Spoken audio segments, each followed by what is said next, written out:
শুধু পুলিশের নয়, দায়টা তো মুখ্যমন্ত্রী। এই মুখ্যমন্ত্রীকে না সরালে, যেটা আমরা বারবার বলেছি, আবার রিপিট করছি, রোজ করব, এই বেলডাঙ্গা, চাকুলিয়া এগুলো কিন্তু ল্যাবরেটরি টেস্ট।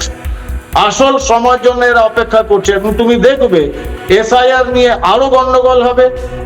আপনি বলছেন যেগুলো হচ্ছে রিহার্সাল, আপনি বলছেন এগুলো হচ্ছে রিহার্সাল, নির্বাচনের আগে এগুলো রিহার্সাল, অ্যাবসলিউটলি ড্রাই টেস্ট করছে। এবং তুমি দেখো বাকি রয়েছে, এগুলো বাকি রয়েছে, কারণ যে রেল পরিবহন আমাদের একটা বিরাট শক্তি, যে ইস্টার্ন কমান্ড থেকে ফোর্ট উইলিয়াম কলকাতা থেকে যদি সেনাদের রিহ্যাবের ওখানে পৌঁছায়, লজিস্টিক পৌঁছায়, চিকেন স্নেক যদি আক্রমণ হয়, তারা যেতে পারবে না, কারণ ট্রেনের লেভেল ক্রসিং বন্ধ হয়ে গেলে ট্রেন চলাচল বন্ধ হয়ে যাবে। অ্যাবসলিউটলি একটা কেন 20খানা যদি লেভেল ক্রসিং বন্ধ করে দেয় জিহাদিরা, যে বেল্টের উপর দিয়ে যাচ্ছে পুরো জিহাদিদের কন্ট্রোলে, যেটা আমি বারবার বলি, সীমান্তবর্তী 8টা জেলা জিহাদিদের কন্ট্রোলে চলে গেছে। কদিন আগে টাটা মোটরসের একটা সার্ভিস সেন্টারে হামলা হলো।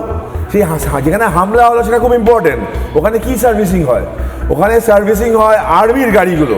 নর্থ ইস্ট রিজিয়নে যে কটা আর্মির গাড়ি সার্ভিস হয় শিলিগুড়ি ওই পার্টিকুলার ওখানে, ওটা নষ্ট করে দেওয়া হলো। তার কারণ আর্মির গাড়ি সার্ভিস না হয়। প্ল্যানিংটা অনেক বড়, মুখ্যমন্ত্রী is a part of that.